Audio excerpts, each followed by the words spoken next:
Hey, Coach, how you doing? I'm doing doing wonderful, doing wonderful. I think my voice is coming back today. We've got a little off day today, so it's nice to be able to not be out yelling and screaming. I wanted to ask you about Deshaun McCall, obviously, really highly regarded guy, high-rated prospect.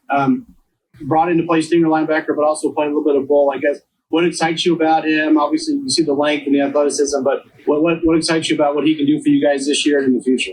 Yeah, he certainly is a talented young man, and he's got a guy that we have high hopes for this year and in the future. Like you said, he's really just shown one willingness to work. I mean, he will embrace whatever role we give him. He just wants to play, wants to contribute, wants to help this football team, and he's going to do that. And we're working to find ways to get him on the field, be able to put him in the best situations to use his skills and his talents without overloading him. He is still the true freshman, and sometimes those guys can get overwhelmed if you ask too much of them. So right now we're just trying to find those roles, those moments, the packages that fit him best and can allow him to play fast and do what he does. And because he has disruptive ability, that's for sure. So, that's where we are right now with him, but we're excited about what he's doing. Like I said, he's got just a great attitude about it, understands, what that role is kind of becoming for him right now. And, excited about, what he's going to be able to do to help us on the field this fall. Mike Dustin. Yeah, hey coach. Coach Allen has, during his time here, has always emphasized rotations on defense during games just to really get into the depth in the lineup. I'm curious your impressions being here for a short time now. Like what position groups really stand out to you that you're comfortable that you have that kind of depth, and which ones are you still looking for? Yes and yes, every one of them. We're challenging our guys right now to continue to take. I grew up. You guys again know me a little bit. Working for my dad. Or growing up with my dad and playing for my dad, he talked about pride, right? Pride was personal responsibility in your daily effort, energy, and execution. And that's what we're challenged each guy for right now as you look at the depth of taking that personal responsibility that you can be trusted, right? And trust comes from proof consistently over time. And so we're asking each guy, right? What are you proving? What are you putting on film? How are you doing that to go execute, right? With that edge, with that energy, with that, ownership that we're looking for. Right now, overall, though, as you look at it, certainly see each position group growing. We have that depth as they're starting to just. We're at that point in camp, but we're looking for execution, right? Most of the installs are done, right? We're not throwing a bunch of stuff on them every day. So now it's time to really go executing, right? And being brilliant go be brilliant at the basics of your position. Starting up front, you see that group of D linemen start really growing and developing. That's, we've been able to bring some guys in and add some depth in there. When you look at some of the guys that came in as transfers with J.H. Tevis and P.J. Lucas and Ladarius Cox, right? Coming in there, right? Bringing Miles Jackson in at that bowl position to provide depth for Lance. Lance is playing at a phenomenal level right now. Probably, and I haven't been here, but listen to the guys in the room talk at the highest level that he's played at. But part of that might be because Miles Jackson is here. And Miles Jackson is pushing Lance. And it's not competing against, it's competing with each other. But that's where we become really good. And seeing that grow, right? Seeing our linebacker core grow.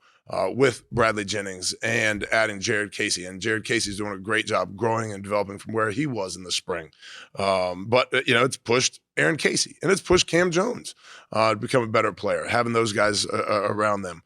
And then you look at the back end, we're talented there at the back end with Jalen Williams and Taiwan and, Monster and, those guys. But, seeing Brian Fitzgerald continue to grow, right? Bryson Bond's coming on, Josh Sanguinetti, right? We're getting in a position now, right, where we can just throw people at them and overwhelm people with our depth. I have pointed out, last season to some of the guys as we talk about those depth to try to show them proof of that. A young man had last year at Minnesota, Boye Mafe. I mean, Boye is drafted 40th overall. In the last 3 games of the year we had at Minnesota, he and his backup split reps each game being one off in the reps. If one of them played 45, the other one played 44 reps. I had one game where it was 30 and 30, dead even, right? Another game, I think it was like 38 and 37 reps, whatever those exact numbers were. And Boye was drafted 40th overall.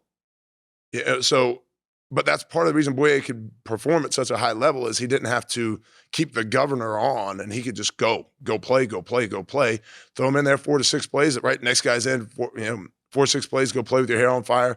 Run around like a madman, and hey, tag team that thing out WWE style. Next guy goes, and I really see that happening with our guys right now of them competing with each other, but knowing it's going to allow each of them to go play at a higher level when their number's called on Saturdays.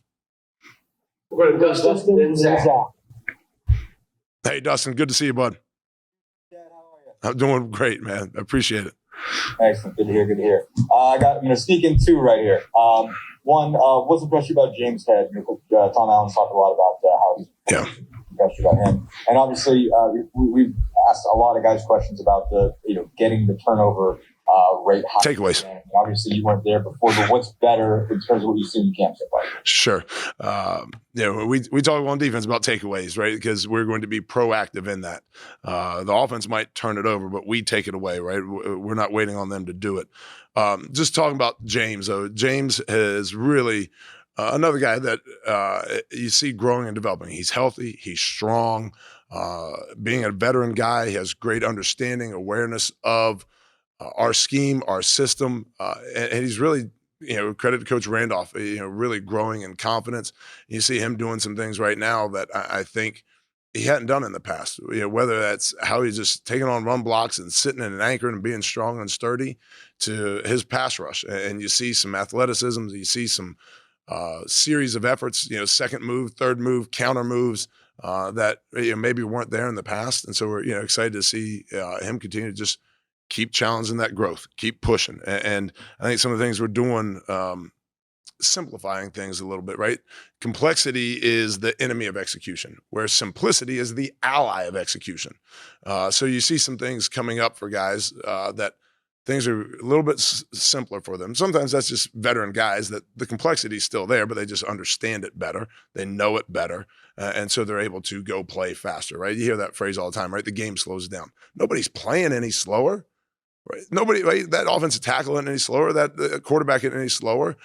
Nobody's slower, but you understand it. The complexity isn't there for you. It's more simple. So now you can go execute, react, play at a faster level. So I think that's kind of where James is right now as well. Some things it's some scheme stuff, but I think some things it's just, hey, he's a veteran guy, been around here a bunch. He's healthy, he's strong, he's playing fast. Coach Wellman has done a phenomenal job with him and his body in the weight room, his conditioning, and really excited about where he is, where his growth, his production, but his mentality, his mindset.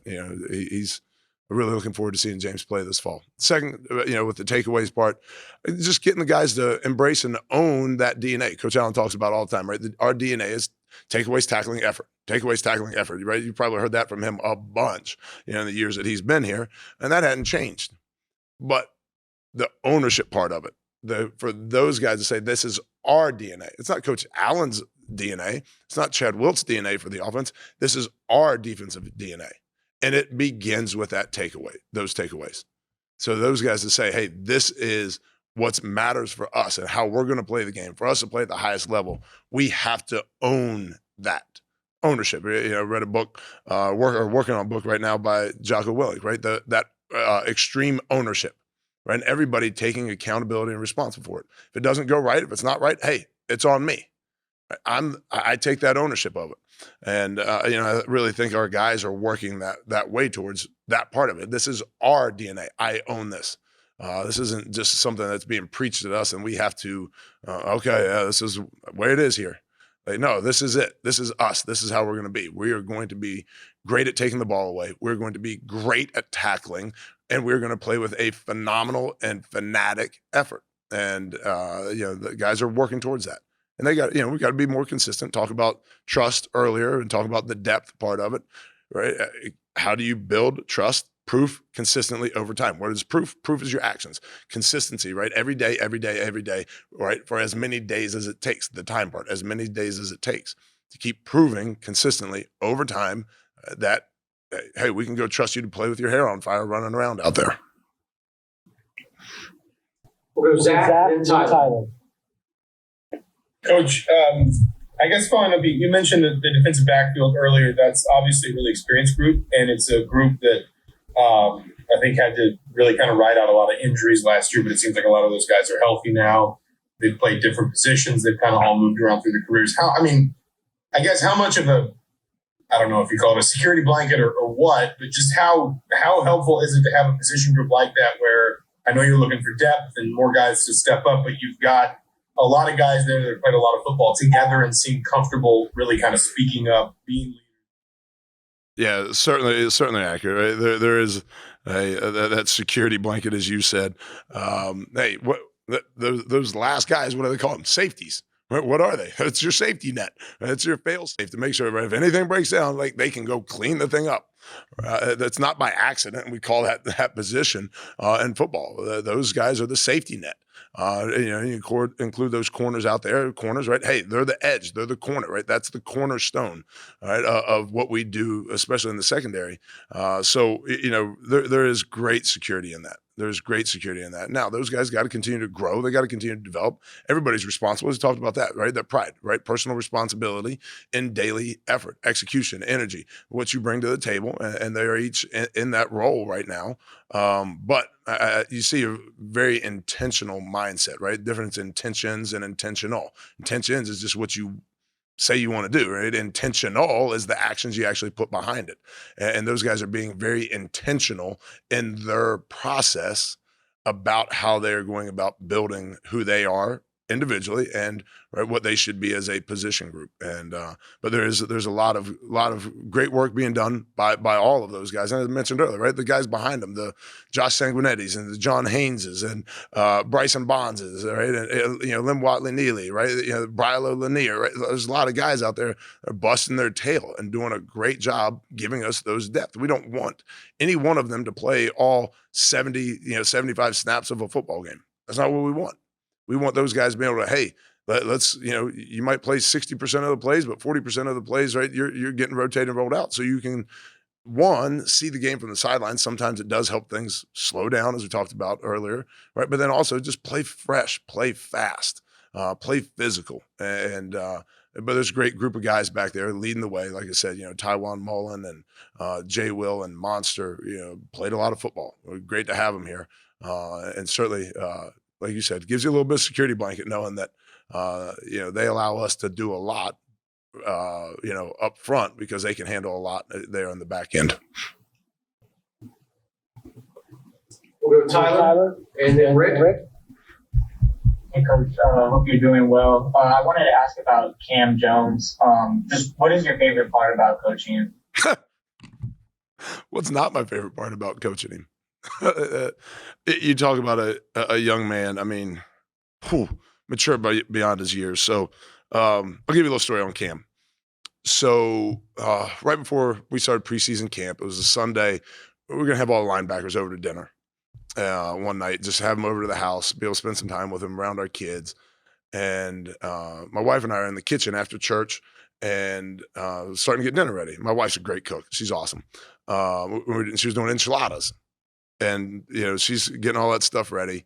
And she gets a phone call from her dad that her uncle had passed away. And, so obviously we have to call all the linebackers and, hey, guys, we had to cancel dinner. My wife's running up to Indy to be with her family. Obviously in this, horrible moment. And, the next day, Cam texts my wife, hey, just want to let you know, we're thinking about you. We love you. We're praying for you, here for you. 22-year-old kid reaches out to his coach's wife to say, we care about you.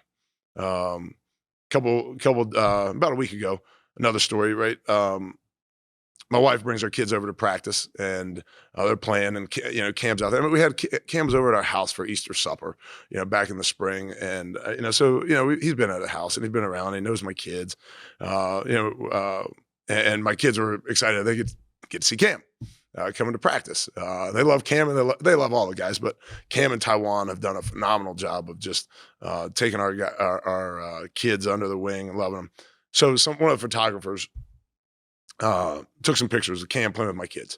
And Cam, they sent the pictures to Cam and he was going to post them on Instagram. But Cam, before he posted, texted my wife and I and said, hey, I love these pictures. I love you guys. Love your family. I just want to check to make sure you're okay with me putting these pictures of your kids on Instagram because, he knows that sometimes people don't want adolescents out on social media. But 22-year-old kid thinks like that. Like it's just but then you look in our meeting room, like, I mean, he's the bell cow. His effort, his energy, he's smart. He's got football IQ and savvy.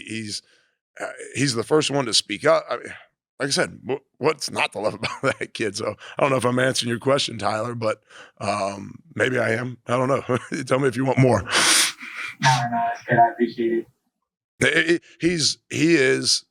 He's what we want our daughters to date. He's what we want our sons to be, and he's what we want our football players to be. He's tough, he's gritty, he's smart, he plays his tail off, and he leads it in all the right ways. And we'll wrap things up with Rick. Yeah, hi, Chad. Rick Bozich out of Louisville at WDRB. Jared Casey's up there, who's from Howard High School here in Louisville. Played quite a bit at Kentucky 2 years ago, and then he's transferred up to Indiana. What can you tell me about his progress? Where do you see him fitting in this year and contributing? Yeah, he is right there on Cam's heels, playing that same stinger position. But we've been very upfront and honest with all of our players. We expect you guys to rotate. No one guy is going to play all 70 plays. Just, hey, this is the way it's going to be. Jared has done a phenomenal job of coming in, especially this fall, of just embracing the process of growth and development. It's not easy transferring in. You're different. You're the outsider a little bit. And not that he was in a bad place and was the outsider in the spring, but there's always that growth process of, okay, becoming part of the locker room and making that transition. And but it really have seen Jared's confidence grow this fall camp. Shockingly, his confidence has grown. What has happened to his production and performance? It's improved and gotten better. Again, not that he was playing at a low level back in the spring, but it's just you've seen him really take the next step. I think of a play just yesterday in scrimmage, and he's involved in a blitz pattern, whatever, and there's a motion that checks it. He's the one that made the check for the entire defense, right? He was the first one that got it out of his mouth.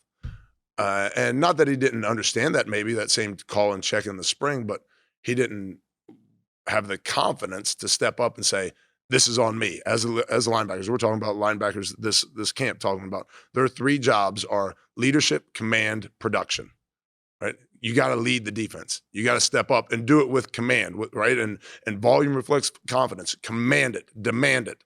And in that moment, Jared, you saw leadership and you saw command of the group as a defense, but command of the defense, meaning the scheme, the adjustment that we needed to be in.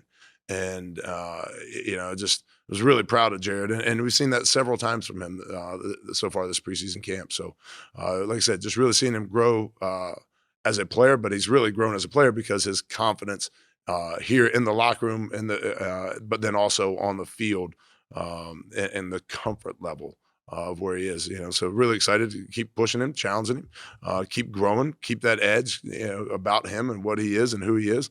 And just, that preparation, right? Have to be there before I am there, right? Have to be there before I am there. And you see Jared really in that preparation process, really growing and developing the right habits.